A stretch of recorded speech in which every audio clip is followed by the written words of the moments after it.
Welcome, everybody, to Too Legit to Crit, a tabletop role-playing podcast hosted by two people who can roll a natural 20 and still miss the point. Are there points on 20? If you get the... Yeah. No. Okay. My brain was like, 20 is all dicey and cornery, but no, there are points on it. Absolutely. And that's just a pure example case of me missing the freaking point. I almost cussed. Now, we can cuss on here, right? We have it... Yeah. How do you not know what we fucking do? Because I'm tired, man. I just talked to you about Wait. this. I'm so goddamn tired. We curse all the fucking time. We do. That Siri's telling me off. Just saying she does. Saying I don't know how to respond to that. She doesn't know how to respond to that. We have vexed her. Or vexed her. We have indeed. And I think it's actually killed my watch. We broke it. We broke the it. watch. We broke the watch. We broke the internet. See, this is why you don't cuss on YouTube. No, I'm going to curse all I want. Fuck that noise. I'm not going to jump the gun into our community question today, although I'm super excited for it because I actually just had to pivot so fucking hard. Really? Yeah. But we'll get to that. What have you been doing in gaming? Have you been doing gaming? In gaming, only a tiny bit. We got back to playing Fabula on Wednesday. Wonderful. It wasn't wonderful for the character who died. Yeah, character death in Fabula. But it was good. Nothing says welcome back by other than, hey, you're dead. No, but I mean, Fabula, you get a choice. It's not out of your hands. You get a choice as a player. It's fair. So when you get dropped to 0 hit points, you can either surrender, which means you're just out for the rest of the scene. Yeah. Or you can sacrifice. Oh yeah. And I remember you talking about that when we were playing. Yeah. And there are to sacrifice, certain requirements have to be met. Because if not, you're going to get people sacrificing every fucking time they get dropped. And yeah, the player just went, I'm sacrificing. Shit. So yeah, that's gonna have a major impact, man, on the game. And as character deaths should. Mm-hmm. It's gonna change the course of the game entirely. Man, I'm so excited to get back into our Fabula game. Like, I missed one, and I'm like, man, I gotta go. I keep rewatching it, so I'm like, we gotta go. I want to do it. But yeah, I mean, it was a ton of fun. Good. And yeah, you need to get back to it. Yeah, our gaming this week was a bit of a pivot. This isn't the pivot. Well, part of it. It's a 2-part pivot. But I was supposed to GM last weekend, right? And I was super excited because like, oh man, I have this really cool story. Like, there's a big chunk of story the characters could uncover in this upcoming session. I was so excited. They're about to go into these hallowed peaks, this like basically haunted, creature-infested mountainside that one of the players, that's where they come from, that's their home. Yeah. And I was ready. I had this awesome combat scene ready to go if they even went that route. And one of my players messages me like an hour before game starts going like, hey, sorry, I can't make it. No real reason or anything. And I'm like, man, okay, at least they didn't, just not show up. But I was like, okay, we've talked about this before. Like, how do I take a pivotal point in the story and just be like, either A, magically, if they're not there, B, I could play for them, but and I don't remember where I heard it or saw it, or maybe it was a guest on the show or you did it, but it was something about like the other players take turns like rolling and deciding what that character does. I kind of want to try it next time, but I was a little overwhelmed. It was a little last second. I've not been in a great headspace. I've been, doing my best to stay healthy. And thank God Connell was so willing, because I just looked at him because I was actually at his house with one of my other players. We were all just getting ready pre-game. And I was like, can you run? Are you okay if you take my spot this week? And he was like, you could see him have that brief moment of, no, yeah, I got this. I got to play last week and it was so much fun. The game is an amazing game when I play a warlock and I haven't cast a single flippin' cantrip or spell.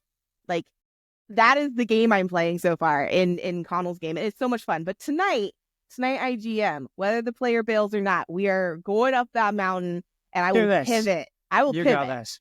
But yeah, so speaking of Connell, do you want to say a big welcome to everyone in the chat that's joined us? It's great to see you guys. Yeah, it is good to see them. Apparently there was a lag for us coming on. Bummer. But hey, guys. Blame the YouTube. Blame the tube of the U. The tube of the U. YouTube. I'm not going to say anything. What? Isn't the British word for TV boob or something? There was, I mean, I don't think it's used nowadays, but there was. That's great. You're like, what? It was boob tube. Okay. But I don't know. I'm not entirely. I vaguely remember that being used for Same. TV. And I remember because one of my dad's coworkers, like I said, he used to work in England all the time, so they'd come over and stay at our houses in between place when they came over into the country. And there was this one regular, I can't even remember his name, but literally the rule was no boob tube, no. It was the goofiest little thing. It made me laugh every time. But when he came over to stay, like, we didn't sit down and watch TV. We played games. We told stories. It was really cool. But I had a weird childhood now that I think about it. But yeah.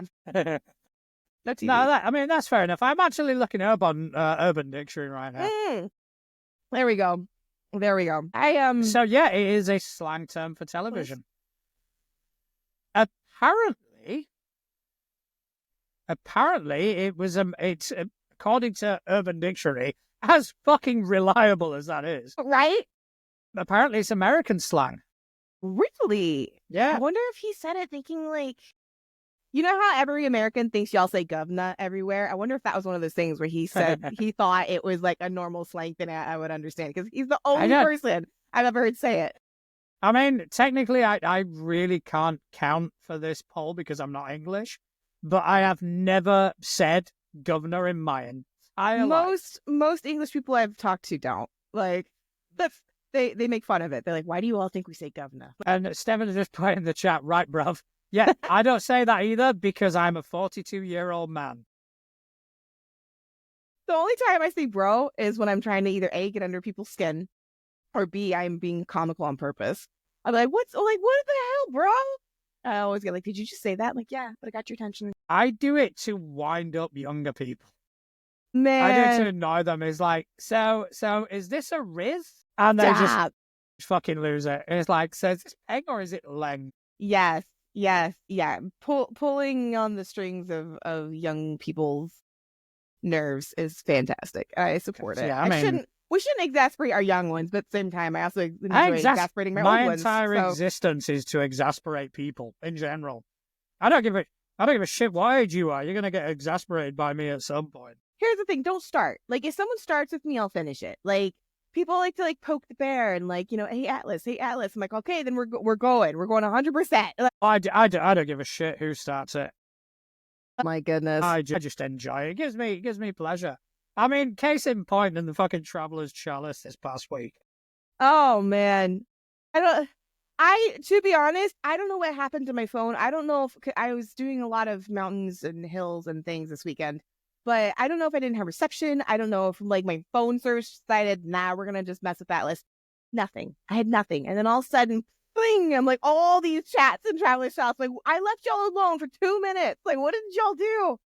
I mentioned stationary bikes once. And Stefan went, all right, do you want to put your money where it's like, fuck yeah, I want to put my money where my mouth is. Yeah, you should know better. Better. I'll fucking take it. You should know better. I got you someplace last time. See, I can't join you guys on this one because A, I don't have a stationary bike, and B, I'm not going to pay for a gym membership. Like, I have weights here at home. I have a punching bag here at home. I have fucking like hills and mountains to climb. I'm not gonna go pay the money to be on a bike. Now I'm gonna lose horribly, but fuck it. Say Stefan's bionic now. Like, he is bionic. I think watch out. I think that's an unfair advantage. Yeah, he's like part Terminator. Adding on to the fact that he is a million times healthier than I am. I mean, also true. Now he's bionic. It's just a bit of overkill, I think. Yeah, absolutely. 100%. So yeah, have you played with the bionic in game? Sorry, my brain just like whoo. I've played as. Like, I mean, obviously in Shadowrun I have, because it's Shadowrun. That's literally part of the jive. But like, have you ever played a fantasy style game, or let me just say non-sci-fi, with not appendage? I mean, what's the word I'm looking for? Technically, Starfinder is science fantasy. Yeah. So I've done that with a bionic. Okay. I've also played one in Pathfinder. I had this really cool character concept that my GM at the time, really shit on and wouldn't let me play. But it was a sci-fi bionic character whose legs, she had no legs, but she had like cybernetic legs, but she also had cybernetic extra arms. So she's essentially a spider. And he was like, what is wrong with you and all the spiders lately? Because I had also almost just killed all my players with, mutant spiders. But still, it was a cool concept idea. She would have been like it was cool. It was cool. I'm still trying to get him to let me play her, but. Yeah, fair enough. So yeah, I'm gonna spend a week. I think we're starting on Monday. Well, starting tomorrow. So I need to get up early, go to the gym, get on that bike. What's the context? Like, okay, so you guys are challenging, but what's the challenge? I think it's just basically at the end of the week we're gonna just say I've done this many miles, I've done that many miles, and the loser and the winner gets to what? Bragging rights? Nothing. I mean, just bragging Stefan did suggest that the loser would have to go out and say nice things to about 10 people, and I told him to fuck off. My God, no, John, you're missing the opportunity. Do that, but you have to record yourself. 3 days, 20-minute sessions, which is part of my workout anyway. I'll do 20 minutes. You have to do that, but we're gonna. Fuck that. No, you gotta record yourself doing it. That's even better. I'm not being nice to people. Fuck them. I feel like your idea of getting around that, if you did do it, like your idea of being nice to someone, see that person's car, I didn't hit it. I was being nice. If I did agree to it, I would uphold it. That is why. You're not agreeing to it. Not agreeing to it. That's fair. I actually got told off by Facebook the other day. Oh, really? Yeah, a friend of mine posted a picture of himself from like 10 years ago now. Mm-hmm. And it was one of those moments where I went, oh, I've got something funny to say about it. Mm-hmm. And I did. And then the moment I hit send, I went, oh shit, I've got another one. And I did about 4 in a row. Oh my God. And at one point, Facebook stopped me commenting. The only time I got in trouble with Facebook is someone made a video, and I should have seen this coming a mile away. I should have seen the world we live in now. I should have seen it.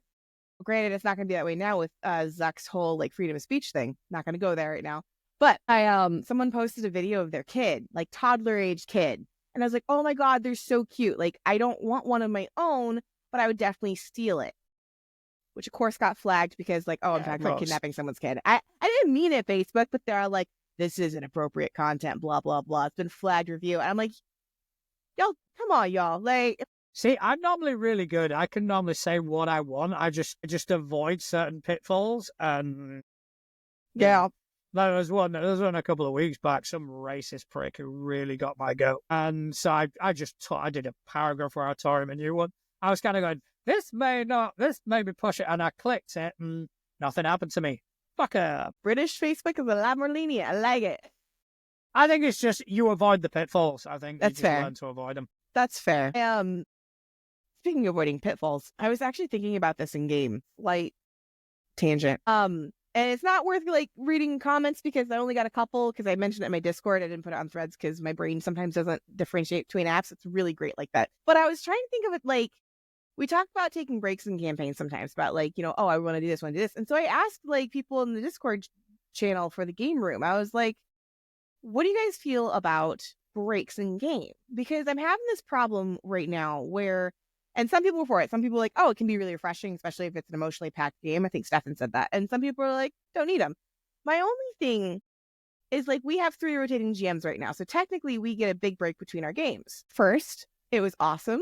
But now it's kind of like there's almost too big of a break that I'm starting to lose like steam in my own game.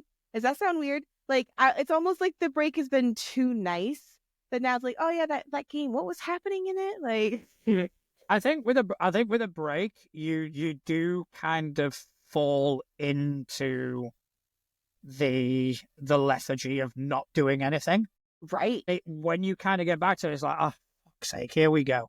Yeah. But that dissipates in 5 minutes into game. That sort of feeling's That's what gone. I'm hoping for tonight. But the motivation to start back up again can be quite costly. Oh, man, yeah. I've got a monthly Pathfinder game that we've decided we're going to try continue despite the loss of one of our benefactors. Mm-hmm.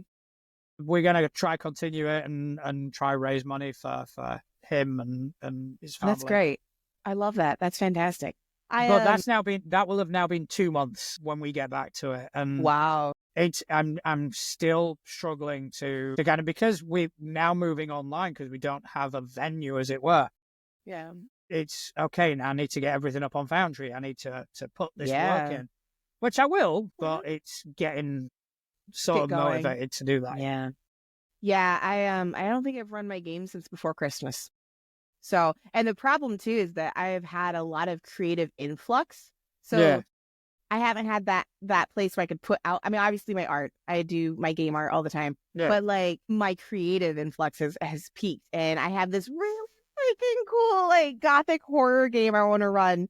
That I have to just be like, stop. Like, we need to finish this and then adjust that. But like, it's that's the bummer for me. Is I get super excited about what's to come, that I have to make sure I keep a little bit of that spark for what's happening right now. You know what I mean? Because I don't want to ruin it, you know? To be honest, when that used to happen to me, where I was running something, it's like, oh, I've got an idea for a spaceship dungeon.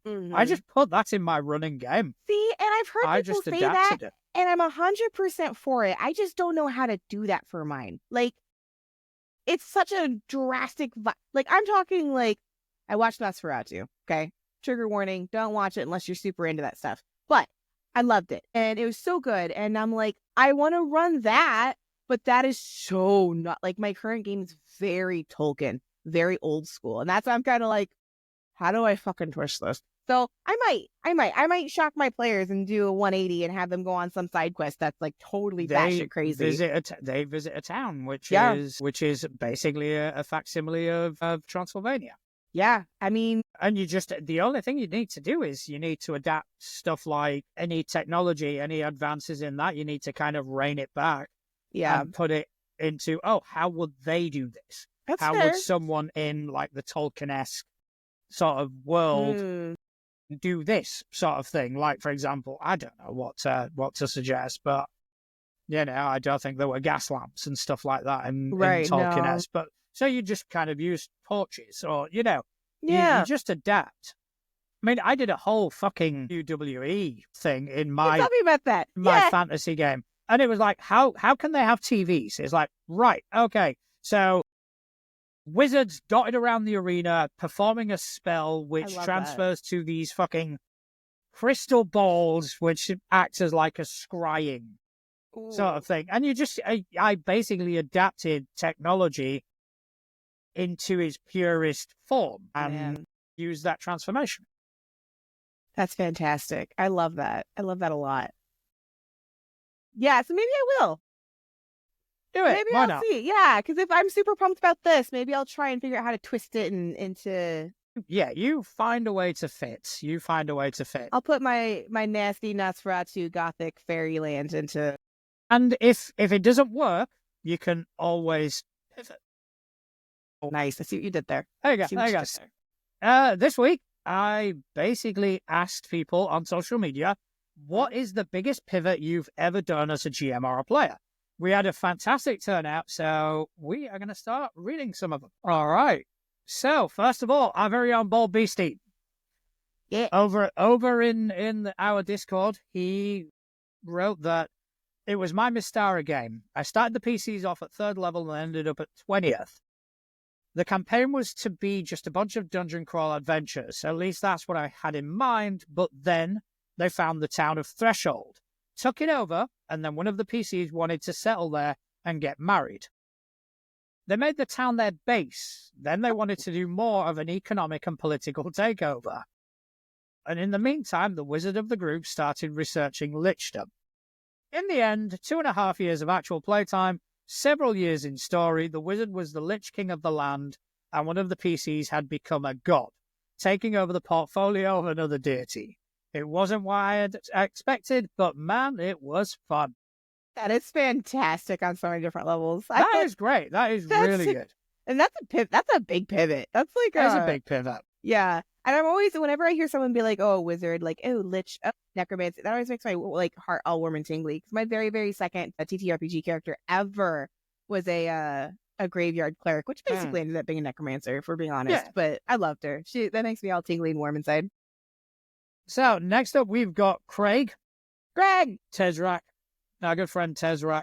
He wrote that once in the early 2000s, I was running Shadowrun, only with Persona, his own system, as the system.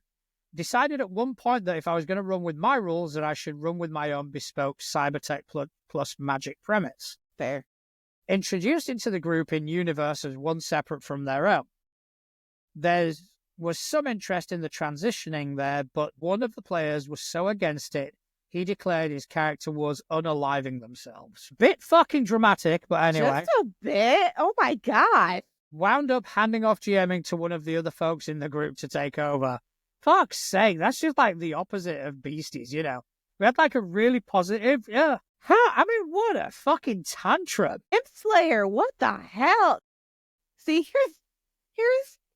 this might make me a bad GM because I know you're not supposed to say no to your players. It's supposed to be like, oh, freedom of whatever. Yes, and whatever. I had 2 players both throw, and for good reason. They had their reasons. I'm not saying whatever. I'm not hating on the players. But both of them threw pretty massive temper tantrums in game. And both of them sent me messages saying, my character's going to do this. I flat out just like, no, it's not. Like, that is out of character. Your character's not doing that. If we are, we can just end the game right now. Because they were unhappy with out of game things. So that was, besides the point. But I was just like, no, like, I'm sorry. Like, that's so over the top dramatic temper tantrum level that I'm like, come on. I don't deal with tantrums. No. Like, I get the emotions are raw. I actually just made a TikTok about that. And like, you get into it. But like, we're adults. We are playing pretend, but we're adults. Let's handle them like, come on, y'all. Like, okay, so next up, we've got T-Mac 9K over on Blue Sky. It happened in a Traveller game. I'd planned a Tramp Freighter campaign, but someone got out of character generation as both a retired admiral and a duke. Okay, time for an audible. Pivot to another nearly ready scenario where they're dealing with the fallout from a failed assassination attempt. That's the beauty of Traveller. You can fucking, if you go for long enough on the life path, you can create something ridiculous for a character. From our very own Constant Connell, I've actually had to do so many I can't even count. I had one player who changed characters constantly in my Mutants and Masterminds campaign. This led to me constantly having to scrap entire storylines. The vampire one, the warring ninja clans, Mystic Agency that investigated magical phenomenon. So many. I played through those games. I know exactly what he's talking about, and it was a goddamn head case. Like, he did well. I will say he did well. But like, as a player, watching the GM jump backwards through hoops to like pivot like that, I was more in awe of that. I was so like distracted because I'm like, okay, the game, the story, like, how the hell are you doing this? It was vampire to ninjas, and it was just like, but he did it. He did tie it in. So bravo. But it was so it was the hardest pivot I've ever seen someone pull off. Okay, so we've now got John over on Blue Sky. He's known as Onathrin at .bsky.social. And the campaign started with me playing a completely vapid and self-absorbed sorcerer. As the campaign progressed and her power grew, she began to notice that the rest of the party didn't really take her seriously. She took notes. In the final battle of the campaign, she used a wish spell to give the enemy a favorable advantage in the fight, and then withdrew from the battle. The party barely pulled a victory off. After the game, I was asked why I did that, and I pulled out the log of all the grievances she had. The paladin in the party said, and I quote, "Damn, I would have turned on us too." And in brackets, they've added, "I had been gaming with these folks for close to a decade, and at this point, and still game with them to this day. And yes, I communicated my intention with the GM prior to the game, and he went with it. The game had a theme of alliances and betrayals." Okay, why is that hot though? I love that. I like that as well, yeah. That's so, yeah. Like when as the GM can like identify a situation within the game and like play up on that. And oh my God, love that. Fucking love that. That's so cool. All right, cool. So this is from Clearly a Dinosaur. He's great. They're great. I ran a Heroes Unlimited game years ago.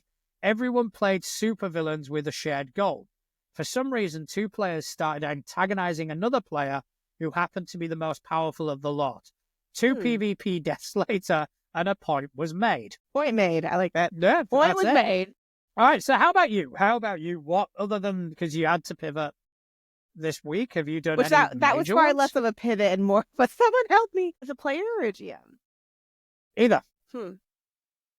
There's a couple. I'm not gonna dog on my DM too much. O'Connell. No. We've talked about this. I love story, right? I build my entire characters off story. So a lot of my characters have really fucked up twists in their plot that I don't know about. Because we've talked about this too. Like, I don't write a giant backstory for my GM to read. I'm not that person. I'll be like, this is the general idea. And then it kind of gets filled in and grows as it goes. I think the biggest pivot I ever had to do is I played this character named Serenity, who is an alien. Very Starfire vibes. Like, very just happy to be here. Everything's great. Granted, she's like 6'4" giant, and she has psychic abilities, right? She's part of a superhero team. She like is the ultimate babysitter. Like she could put kids to sleep. Everything was golden, beautiful. We were hunting down basically a psychic serial killer is really the best way to explain him as the big bad guy. And all these horrible things were going on. And the GM, Connell, decided to fucking pull one on me where I found out in game. Like, he didn't check this with me. He didn't be like, okay, how's this for your character? Just, by the way, the big bad serial killer psychic bad guy was actually, like, I had mentally snapped, and it was me. And I had created this mental, basically, alternate whatever. That was probably the closest thing I've ever had to do to pivot, because, like, going from playing this, like, happy-go-lucky everything to suddenly, like, realizing. And, of course, you get this part of playing the character development. It's not really a pivot. But for me, it was definitely one of those, like, oh, like I had intentions and plans of like, okay, A, B, and C I know are going to happen. So I'm going to play my character towards D. And then to find out I'm at the end of the alphabet, I'm going, oh shit, what the fuck? So that's really the biggest one. My GMing, I haven't had to pivot too hard as a GM, to be honest. Other than my players wanting to murder a lightly underaged girl because she was technically the monster. So I was like, hang on, we're not murder hoboing the 6-year-old. Stop it. Yeah. As I've pivoted as a player most recently in Fabula Ultima, in not ours, the other game that we're playing. So the character I had, I basically made into sort of like a gunslinging paladin. All right. Okay.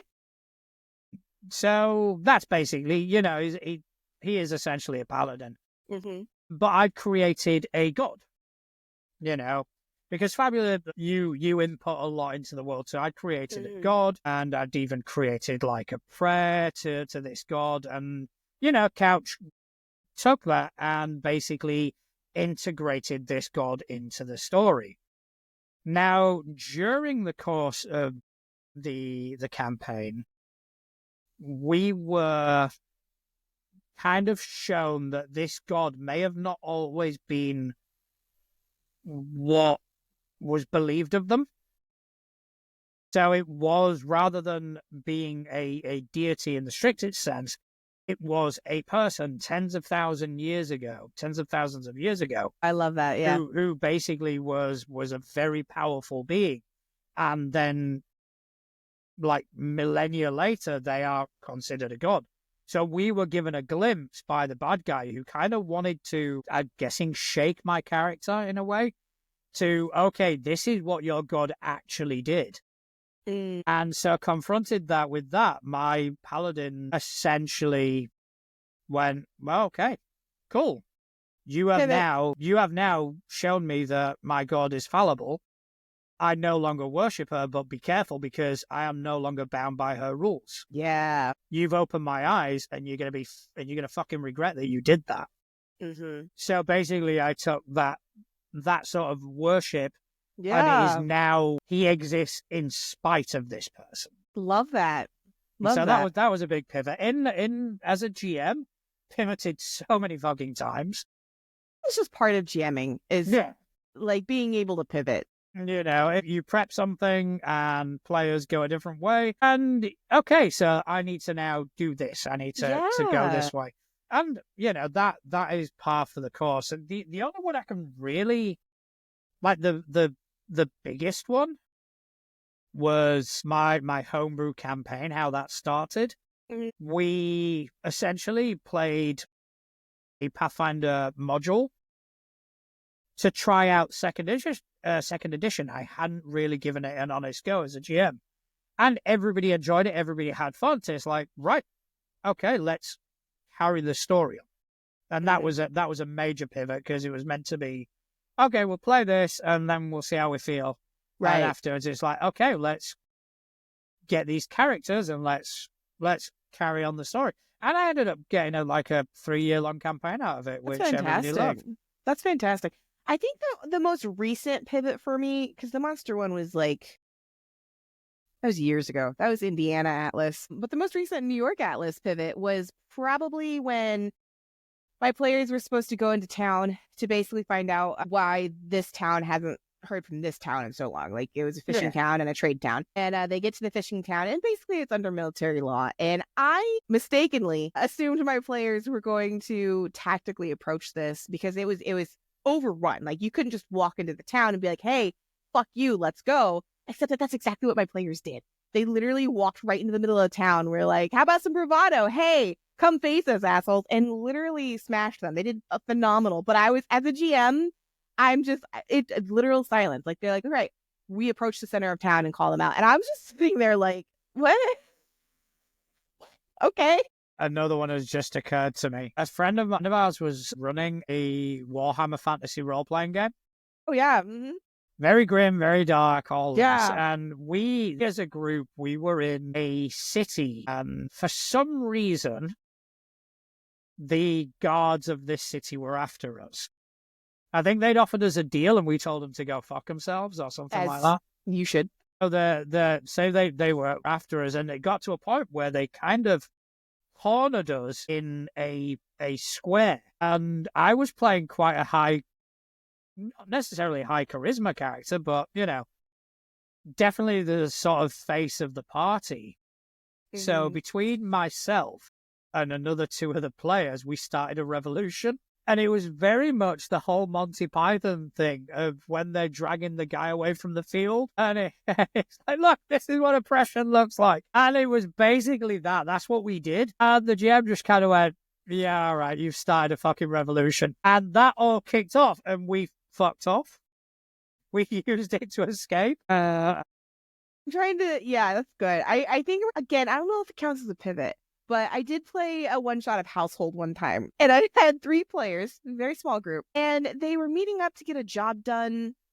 And I kid you not, I had a plan. I had a story. We were ready to go. And they focused so hard on these 3 fairy guards that had nothing to do with anything. They spent so much time on these guards that I had to just improv an entire game for them because, we were running out of time. And I'm like, okay, we're clearly not going to go after this one girl's sister who got lost trying to deliver her bee colony. So I'm like, okay, honey heist. And they had to stop a giant heist from happening. And the guards weren't guards. They were secretly whatever.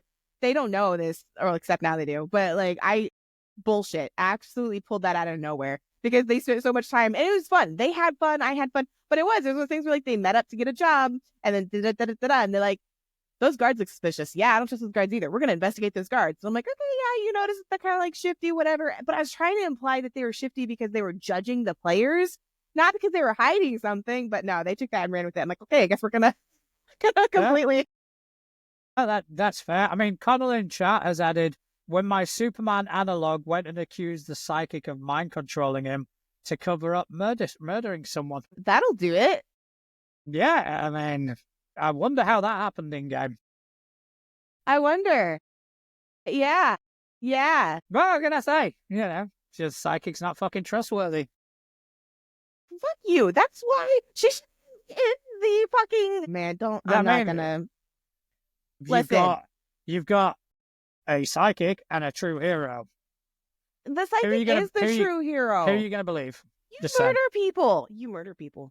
Just going to believe, You murder people. Who are you going to believe? You murder people. The people who can't believe me.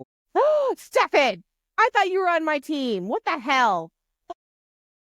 Stefan in chat just goes Liberator, true hero, cough, cough. Well, he is a true hero, so... No, he's not. He's a true asshole. All right, so, yeah, some good pivots there.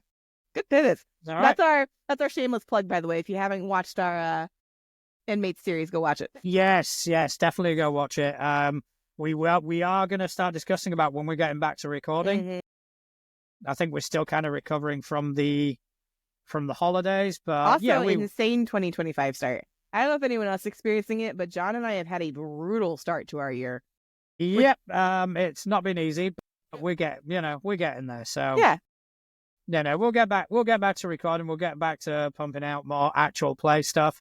But right now, you can just come and join us here where we'll talk shit. We'll all day long. Lots and lots of shit. And we can't do it without the help of our partners. Mm-hmm. Well, we can do it, but we do like to mention our partners. We do like to mention people that we like that we are friends with and that help support the show. So, first of all, I want to give a big shout out to 13th Moon Games. It's a family-run indie game company out of Wyoming, USA, that created the tabletop role-playing game Covenant Crucible. It's a game of modern-day witchcraft. If you can imagine the John Wick movies and the last Witch Hunter movie, they got together and had a really pretty baby, this would be it.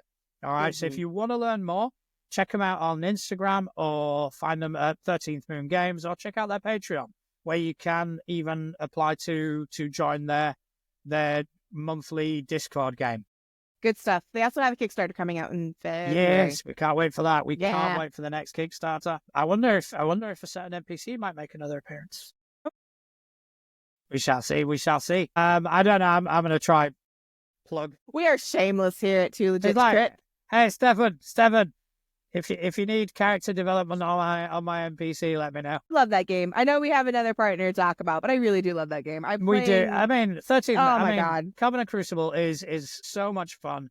Yeah, and the world that's been fucking created is just so rich. Yeah, and so crisp. It's like I have one player, like I have one PC, one OC that I've created in that world right now. And I love her. Like, I never want to play a different character in that world. I will just take her and transplant her into whatever Covenant Crucible game I play because I love her so much. I mean, what was it the other day? There was like a quiz show on TV, and the question, well, the answer to the question was Baba Yaga, and because our characters in Stefan's Covenant Crucible game pissed off the Baba Yagas, as soon as I went Baba Yaga, I went. Should be with the Baba Yagas, but she absolutely is not. Instead, she's got her familiar is a small black bear cub named Baba Yaga, but she just calls her Baba, and I love it. And of course, my character is like this 6 foot. My character is the inner like spirit of Stefan in real life. She's this like 6 foot something muscle mommy that like is always friendly to everybody and wants to feed everybody. So essentially, she is Stefan. If we're being Yeah, Stefan, my nickname for Stefan will always be the powerhouse of positivity. Yes, I love that. And then you and Connell both made the shadiest characters I've ever seen someone play in any game. Literally, you explain your character, I'm like, okay, shady. And then Connell creates a character that I'm like, what's wrong with y'all? No, me. What, my Covenant Crucible character? Yes, you and Connell's Covenant Crucible characters. Shady as fuck, okay? Vinny, the true heart of the crew. Yes, Vinny. Nash is the heart of our crew. So. Jesus. All right. So I also want to give a big shout out to Crossing the Nerdverse. Step into a universe where fandoms collide. Welcome to Crossing the Nerdverse, your ultimate portal to all things geeky and glorious. Whether you're into comics, gaming, or sci-fi, we've got you covered. Discover exclusive interviews, epic debates, and insider tips from your favorite creators.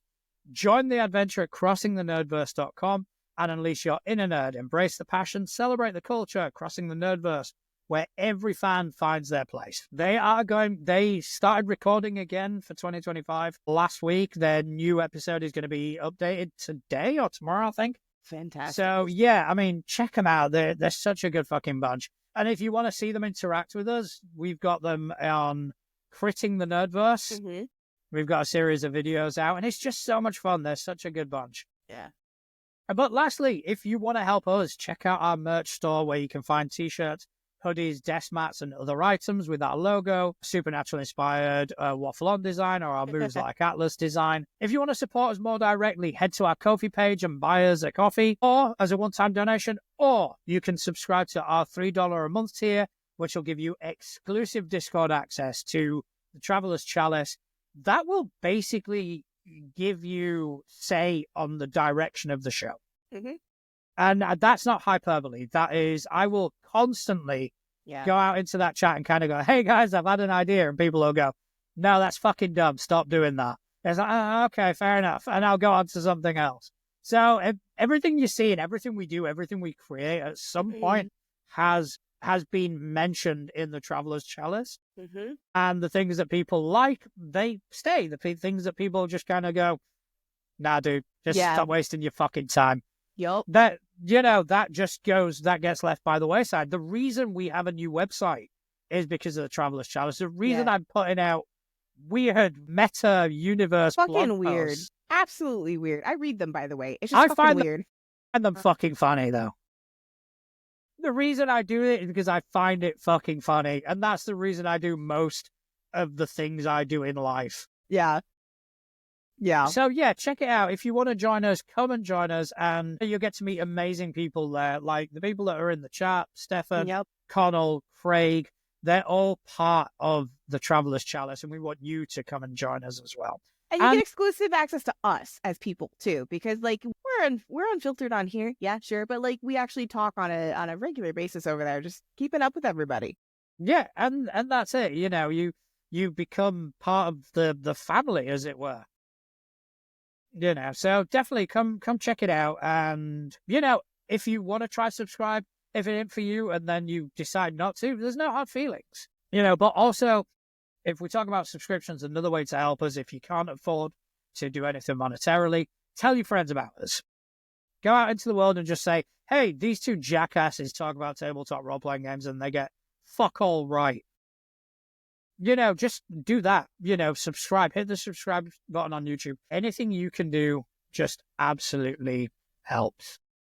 All right. There's going to be a lot more merch coming, because I have a shit ton of shirts just ready to launch. And I will be popping that in Traveler's Chalice too. So there you go. So you get to early access to see what's coming and where we're going. So that is, for me, I think that's worth $3 a month.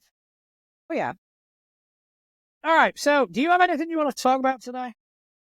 I mean, we've talked about what I want to talk about. I like the community and questions and all that good stuff. You got a game for us today? I've got a game. I do have a game for us. So I decided I had a bit of an inspired moment the other day where it's kind of like, after I went through Blue Sky and Threads and saw people with games, whether some of the games looked really interesting, but there wasn't enough information for me to kind of do a bit more of a deep dive. So I went, hang on a second. I've got 1,000 games in my fucking collection. You do. Probably more now, but I've got 1,000 games in my PDF collection. Why don't we just talk about them for a fucking change? Yeah, we'll call it like John's Closet or something. No, I don't want to. Never mind. We're not gonna. Nope. As soon as it was out of my mouth, I'm like, nope, put that back in. Just mind the gimp. He's fine. His name's Peter. Just step to one side. Wait. Pita like pita bread, or pita as in you're British and it's Peter like the... Because it's going to piss people off, I'm going to say Peter like the fucking animal saving organization. Fuck you. They ruined my life. Exactly. So that's my gimp. Shut down the circus. Peter is my gimp. Anyway, that's going to be a clip, by the way. That's going to be a clip. I'm going to have paint thrown at me next time I walk out on the street. Probably. Watch out for them. They'll throw. They just want a reason to throw paint. All of them were just artists that got denied from. Like, that's it. School. I think they've got a surplus of red paint. I just go, we need to get rid of this somehow. It's just a bunch of angry people. They got denied from art school, so they're like, we got to throw paint at something. We're gonna make an artist statement. All this paint is going to go out of date, and we need to do something with it. Listen, I'm 100% for animal rights. I am so protective over animals before I'm protective over humans, if I'm being completely honest. But they take things a little too far. I mean, there's trying to make the world a better place, then there's been a cunt. And basically, they fall into that category. Like, oh, I'm going to ruin this mink coat that this rich person will then just go out and buy another one. You are you're creating problems for yourself. But anyways, I digress. That's twice I've dropped the C word in this episode. I'm proud of that. Okay, so let's talk about a game, shall we? Yeah, let's talk about a game. Let's talk about a game. And this game is from a couple of Drakes on Twitter and Threads and everywhere. You can find them as @DrakeandDice and @NaviMusing. And they do a lot of Blades in the Dark, Forged in the Dark sort of stuff. And this is one I came... They were giving away community copies, so I went and I went and picked one up. So I thought the least I could do, talk about it. All right. So this game is called No God's Country. That sounds vaguely familiar. Okay, so I don't know why it's...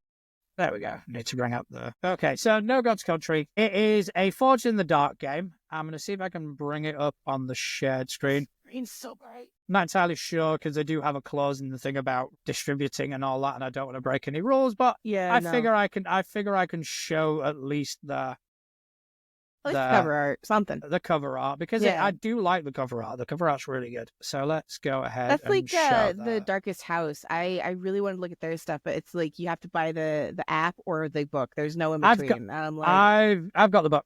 Yeah, it looks good. I've got the book. I bought it in a Humble Bundle. Ooh. Cipher System. I've actually played it. If you go and check out Tabletop Tailspinners Network, one of their Twitch videos, it's us playing The Darkest House. Oh, okay. So yeah. This is No God's Country by a couple of Drakes. It is, again, like I was saying, a Forged in the Dark game. Very much, I mean, if you play Blades in the Dark, you kind of know how to play this. There are a couple of things that really, really intrigue me. So first of all, the whole premise of the game is that you are part of a rebellion. There is some entity, whether it's aliens or angels, you're not entirely sure, that have come down and they have taken over the place that you live. And it is very much a dystopian society now that you live in.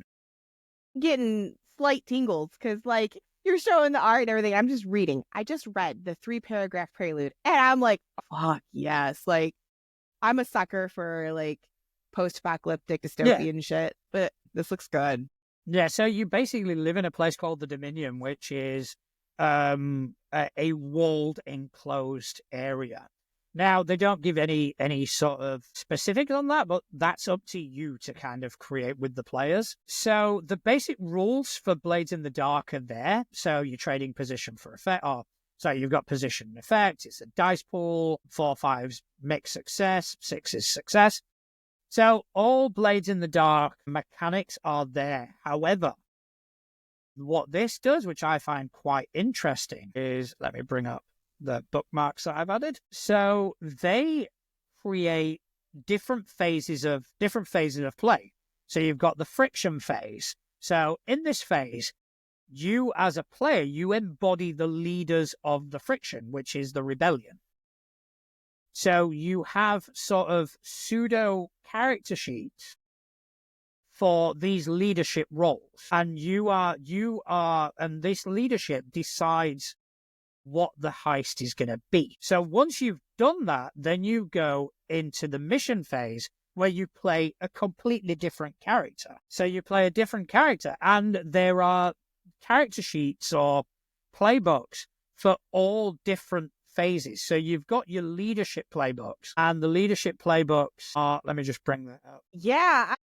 So the leadership playbooks, you've got the mastermind, the intelligence, the planning, the fixer, and pirate media. All those roles need to be fixed. So even if you've got 2 players, they're going to do 3 of those things each. Mm-hmm. Yeah. And then you go to the specialist, where you've got the face, the trigger, the hack job, the kit bash, the slick. And then you've got cell agent playbooks, which are the spark and the firebrand. So you're not playing one character. You are playing multiple characters. And it's like if you imagine a TV show, like, for example, they do pull inspiration from The Colony, and they say, I'm only saying that because they say it. Yeah. So The Colony. There was another thing mentioned which is more familiar to me, and I'm just trying to find it. Legacy. No, can't remember. I can't remember the name of the show, but in that show you had what was happening in the sort of the higher class and the ruling class, or the commanding class. And then what was happening with boots on the ground. And you get to kind of experience that. And I think that is really interesting. I'm reading their website, right? And like I said, the 3-paragraph intro is like, yes, please But I scrolled down and they almost lost me. I'm gonna be honest, because it was like, okay, so there's 5 leadership playbooks, there's 7 character playbooks, and there's 4 self playbooks. And for me, I'm like, that seems like a lot of paperwork for just wanting to play a game.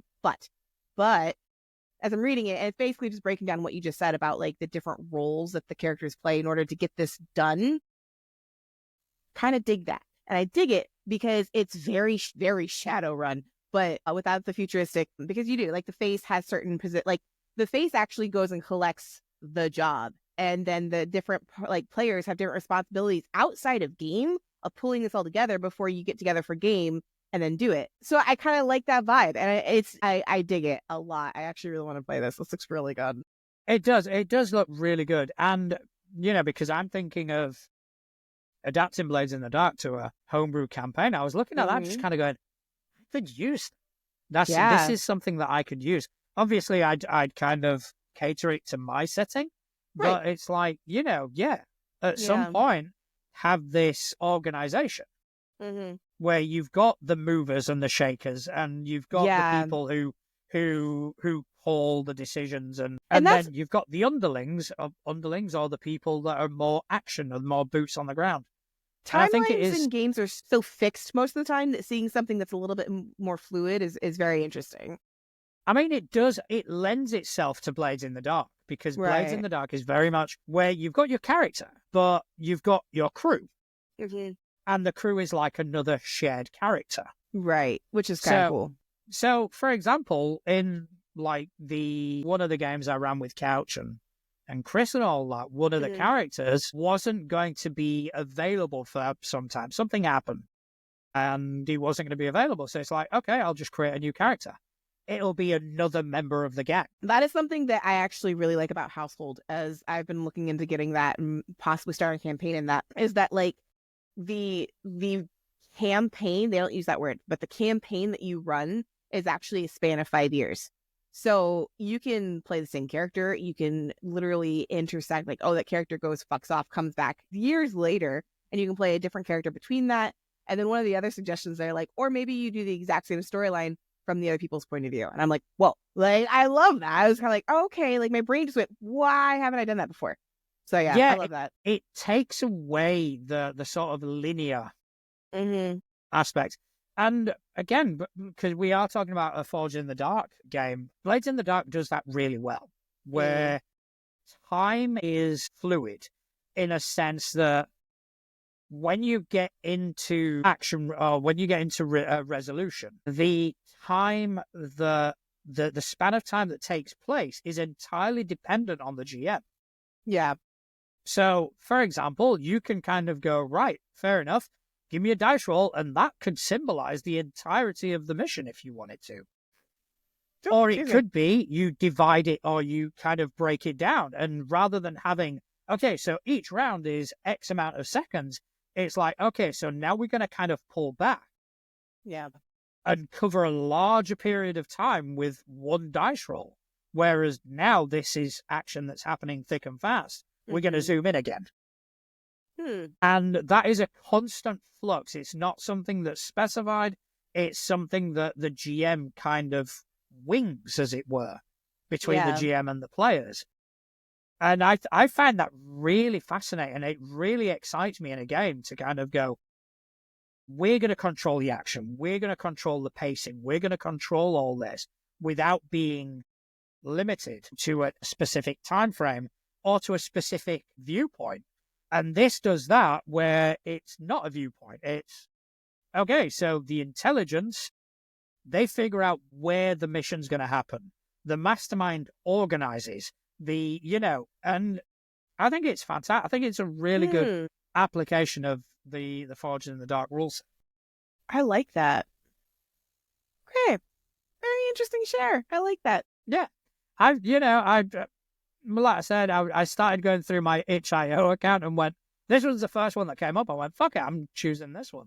Yeah, I'm glad you did, because I actually like that. That looks cool as hell. I've also been in this weird, like, dystopian, brain mindset lately, though, because did you ever watch Reign of Fire? Was that a movie? Yeah, Reign of Fire.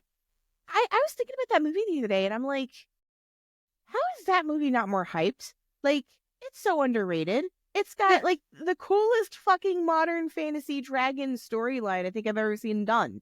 And I'm like, I want to go watch it again now. I need to watch it again. I think, to be honest, when I first saw it, I didn't appreciate it as much because I don't think it was advertised properly. I think Definitely it failed not. on its advertising. Yeah. And I think when you went into the cinema to watch it, you'd see the trailers. It was like, it's all about battling dragons. That's it. It's just going to be dragons on one side. It's going to be humans on the other side. It's going to be a fucking free-for-all. And it's going to be this massive sort of action flick. Whereas when you actually sit down to watch the movie, there's a lot more humanity in there. There's a lot more, okay, how does humanity survive? How do they... What's the world reaction to fucking all of a sudden there's dragons around? Like, yeah, there's a lot to process. So if I kind of went in kind of going, I've seen a scene where a dude jumps off a building with an axe towards a dragon. That was it. That was what I wanted. And when I saw the movie, I went, oh, this is fucking boring. I feel like that was a lot of my friends' reactions to more recently Red One, because they saw the commercial and it was very Marvel-esque Avengers of like, you know, superhero action packed, and it was just a family friendly magical setting, like old school fairy tale show, and I loved it, but I wasn't expecting, to be honest, I thought it was a bit shit. Most people did. I loved it. I didn't go in expecting that. I went in expecting The Rock to be The Rock, and he was being The Rock, and it's old. It's got old now. It's like, dude, honestly, like I was far more invested in, you know, I don't want to ruin anything for people who haven't seen it, but the Krampus. The Krampus character. Krampus, I like Krampus character. I thought he was exactly. Good. I was more invested in like the old stories, the old characters. And I'm like, I want more of that. Give me more of that. But do you know who plays him? I saw and I can't fucking remember. It's the red from Game of Thrones. The red bearded red wildling. Right. Okay. I know who you mean. What's up with that man? Not king shaming, but I just love that he keeps getting typecast as this man that's like head over heels in love with these giant women. I'm so for it. I'm so for it. I need to put that in my game somewhere. So Stefan just posted, we got snowmen. Yes. Right. So I saw someone post, I can't remember whether it was a thread or a video where someone went, where was that in the actual movie? The snowmen? No, the snowmen were there. I was going to say. That specific line, we got snowmen, because he said that line was brilliant. That line really told you a lot about the world. It was world building because it was a case of The Rock being this fucking security guard for Santa or whatever. We got snowmen implied that it was a recurring thing and they were known. I see what you're saying. Whereas in the final edit of the movie, it's like, oh, what are these creatures sort of thing. And it was like, they basically promised a world building narrative that wasn't there. And it was like, how much one line can change something. No joke. That's 100% accurate. And I feel like that's true with gaming, just to bring it back around full circle. Like, I feel like a lot of the times I'll see these commercials or posts of like, watch my ADP, watch my this, it's going to be this. And then I watch it and I'm like, that was super disappointing. But I think that's because like how you rain a fire, right? How you market your game or your show really is important. Yeah. You know what I mean? Like people need to know what to expect. They need to know what vibe. Like, and that's, I just, again, those first opening 3, go look at the no God country or whatever. That's what, no God country? No country for God. What is it? Yeah, no God's country. No God's country. Just go type it in, look at their website, the first 3 paragraphs. The fact that I read those 3 paragraphs and I'm like, I want to play this. And then even like I looked deeper into the things, I'm like, oh, maybe not.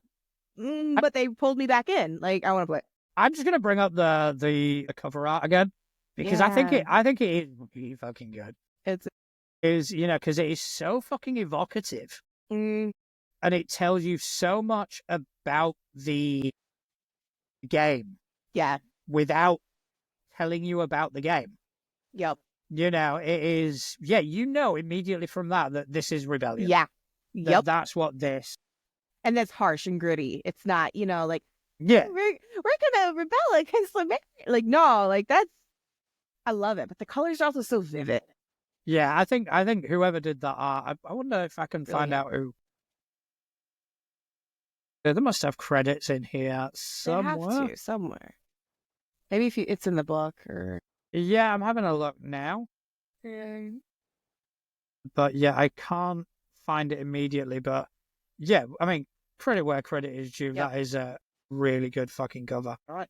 Okay, so I do believe that is roughly all we have time for tonight.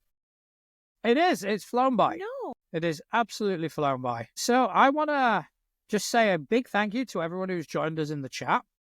You know, we love you. We couldn't really do this without you, and it's fantastic that you join us week in, week out. Also, thank you to you, Atlas, for joining me this evening. If you want to tell people whereabouts on the interwebs they're able to find you. Yeah, Atlas Ursa. Atlas like the Titan, Ursa like the bear. I'm mainly, okay, that's a hot topic. But yeah, you can find me on TikTok, Threads, Instagram. And I've had a Blue Sky for a while. I never advertise it because I was kind of like not really into it. But you can find me on Blue Sky. So yeah, as for me, you can find me at naturaljuan at dice.camp over on Mastodon. You can find me at naturaljuan, I'm going to get this right, .toolegit2crit.com over on Blue Sky. Boom, I'm official, motherfucker. You can also find me at natural.juan on Threads, Too Legit to Crit on Instagram and on Facebook. So, you know, anywhere you see Too Legit to Crit on Natural Juan, it's going to be me behind that. So if any of those accounts pisses you off, I'll have probably done it on purpose. And it's all John. I'm the nice one. Yeah, she is the nice one. I'm the absolute arsehole. It's a flip though, because I'm nice until I'm not. Like it's just. I'm just not. I just like being a dick. But if you like what we do and you want to see more, you know, follow the channel, give us a like, give us a subscribe. You know, interact with us. Contact at toolegit2crit.com. And most of all, I just want to thank everyone who spent time out of their busy day listening to two idiots waffle on about tabletop role-playing games. Thank you very much, and good night. Bye.